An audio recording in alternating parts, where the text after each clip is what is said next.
What's going on, everybody? Today I'm going to be going over my classic fantasy TBR list.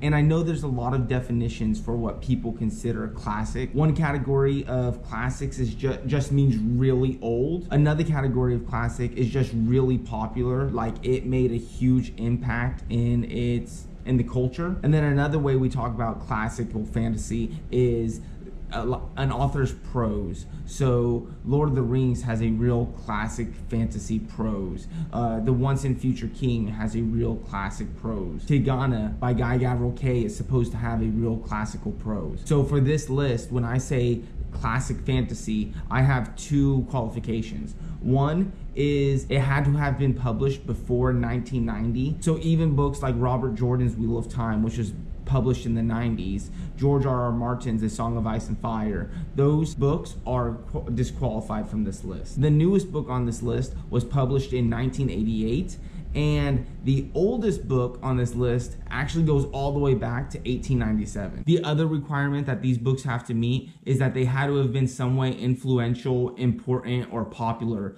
to our culture or the fantasy genre in general. Now that we've laid out the criteria for being on this list, we're going to jump into the very first book, which is Dracula, written by Bram Stoker originally in 1897.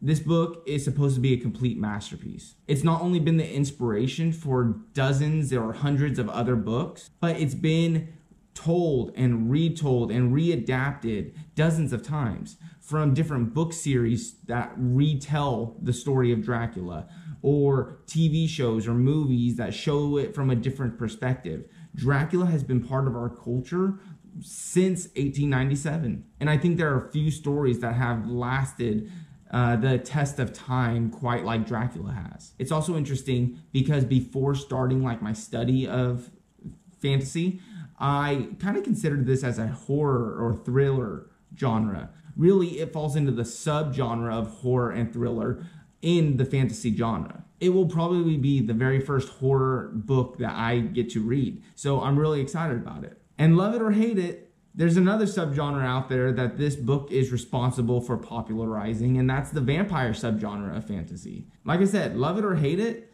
all these vampire books and series and TV shows and movies, they are out because of Dracula. And I am in no way saying that Dracula was the very first vampire story. The vampire myth is actually traced long before Dracula was written. But Dracula and Bram Stoker is what popularized vampires in our culture today.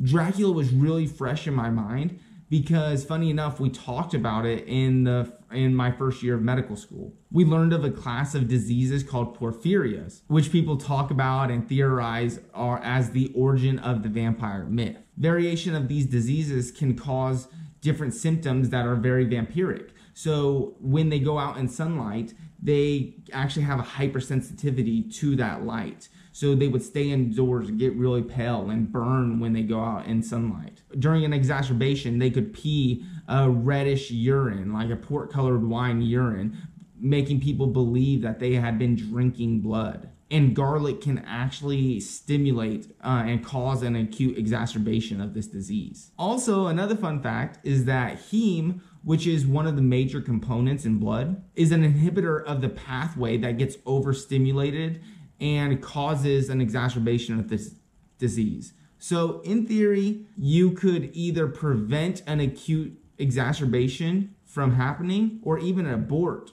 an acute episode by drinking blood. That's all just theory. I've never heard of anyone actually drinking blood to help with this disease, but it's food for thought. That was really oversimplified, so I'm going to try to put the links down below so that if you want to learn more about it, you can. Moving on, the next book on this list is going to be The Princess Bride. It was written originally in 1973 by William Goldman, and I honestly didn't even know this was a book until recently. All that I knew was the 1987 film that is probably one of the greatest movies of all time. My family and I used to get together on Monday nights and we would literally watch like the same 3 or 4 movies over and over and over again. We would watch the 1981 Clash of the Titans. We would watch Willow, which oddly enough, I think is getting a spin-off series or show.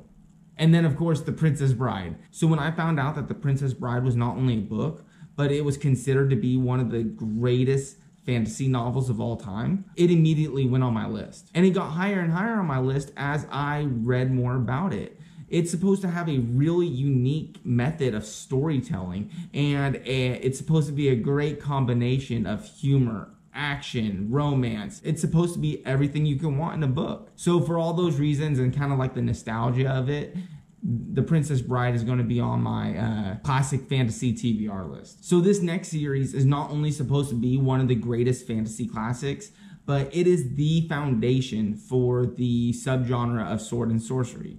And this series is the Complete Chronicles of Conan. Conan was created by Robert E. Howard in 1932 when it was published in like a serialized format for Weird Tales magazine, I think. And I think I've really only read one of their series from back when stories were really serialized like this, and that was Sherlock. And I loved Sherlock Holmes. I thought they were great stories, and it was really fun to have all these short stories that you could pick up, finish, read, and then take a little break from. So I'm really excited about reading another story in the fantasy universe in this format. Like I said, the sword and sorcery subgenre was first coined because of Conan. It was brought up in a letter from Fritz Leiber to Michael Moorcock, and they were trying to find a way to describe what Conan was. And funny enough, Fritz Leiber and Michael Moorcock are considered fathers of the sword and sorcery subgenre of fantasy themselves. So more than even the foundation of sword and sorcery, Conan might be the birth of sword and sorcery. Another really cool thing I thought was neat when I was reading about the Conan stories and Robert was that I think he had written 9 Conan stories before he got the first one published.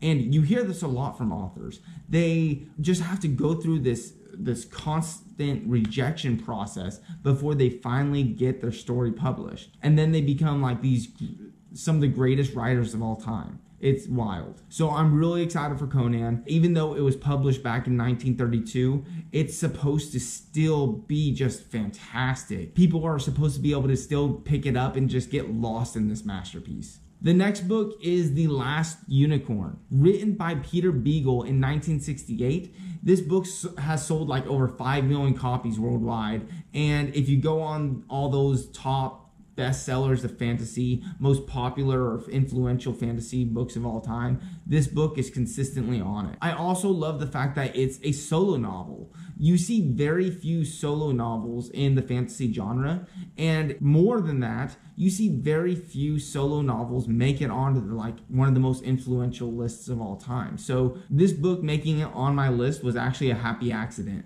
Me and my wife, we go to the bookstore and we play like judging a book, pick a book by its cover.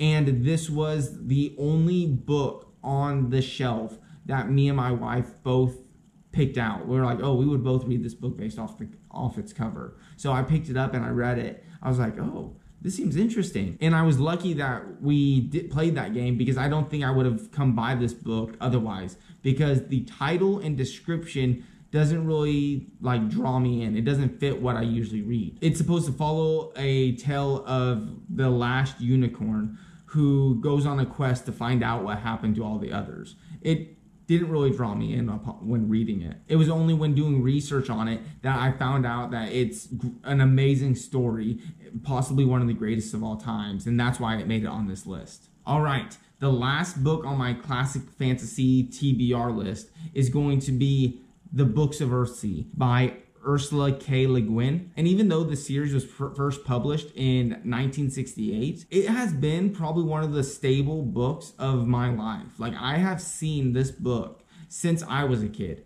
And kind of like Dragon Riders of Pern, it's one of the ones that I just kept pushing off over and over again. Something that I think is really cool about this book series is that I think it's like the origin of the wizard school trope. If it's not the origin, it's pretty dang close. So if anyone knows of a book series that was earlier than the Books of Earthsea that has the wizard school trope, please let me know in the comments below, because as from what I could tell, it was the first. Another thing that I think is really neat about these books is that I think that even though they were written originally for children, the prose is supposed to be beautiful, and it's something that adults are supposed to be able to enjoy to this day. Like, you don't have to be nostalgic about these books in order to enjoy them. You're supposed to be able to pick them up, start, and get lost in them, and they will become nostalgic for even like veterans of the fantasy genre. All right, that was the first half of my classic fantasy TBR.